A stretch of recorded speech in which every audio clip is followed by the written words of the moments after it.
This is a story that the old ones have been telling to children for hundreds of years.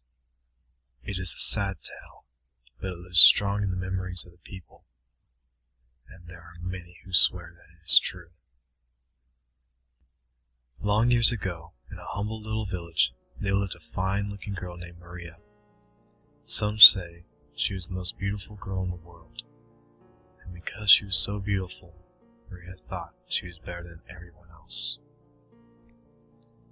As Maria grew older, her beauty increased, and her pride in her beauty grew too. When she was a young woman, she would not even look at the young men from her village. They weren't good enough for her. "When I marry," Maria would say, "I will marry the most handsome man in the world."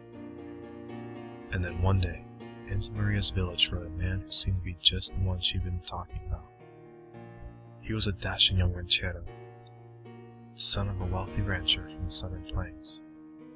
He could ride like a Comanche. In fact, if he owned a horse and it grew tame, he would give it away and go rope a wild horse from the plains. He thought it wasn't manly to ride a horse if it wasn't half wild.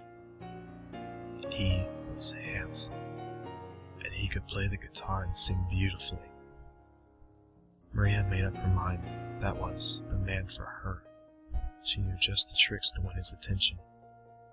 If the ranchero spoke when they met on the pathway, she would turn her head away. When he came to her house in the evening to play his guitar and serenade her, she wouldn't even come to the window. She refused all his costly gifts. The young man fell for her tricks. "That haughty girl Maria, he said to himself. "I know I can win her heart. I swear I'll marry that girl." And so, everything turned out as Maria planned. Before long, she and the ranchero became engaged and soon were married. At first, things were fine. They had 2 children, and they seemed to be a happy family together. But after a few years, the ranchero went back to the wild life of the prairies. He would leave town and be gone for months at a time. And when he returned home, it was only to visit his children. He seemed to care nothing for the beautiful Maria. He even talked of settling Maria aside and marrying a woman of his own wealthy class. As proud as Maria was, of course, she became very angry with the ranchero. She also began to feel anger towards her children because he paid attention to them and just ignored her.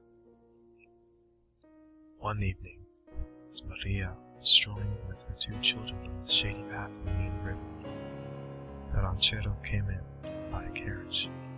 An elegant lady sat in the seat beside me.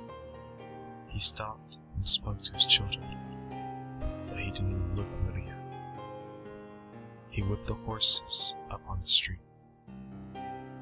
When she saw that, a terrible rage filled Maria, and it all turned against her children. And although it is sad to tell, the story says that in her anger, Maria seized her 2 children and threw them into the river. But as they disappeared down the stream, she realized what she had done. She ran back to the bank of the river, reaching out her arms to them, but they were long gone.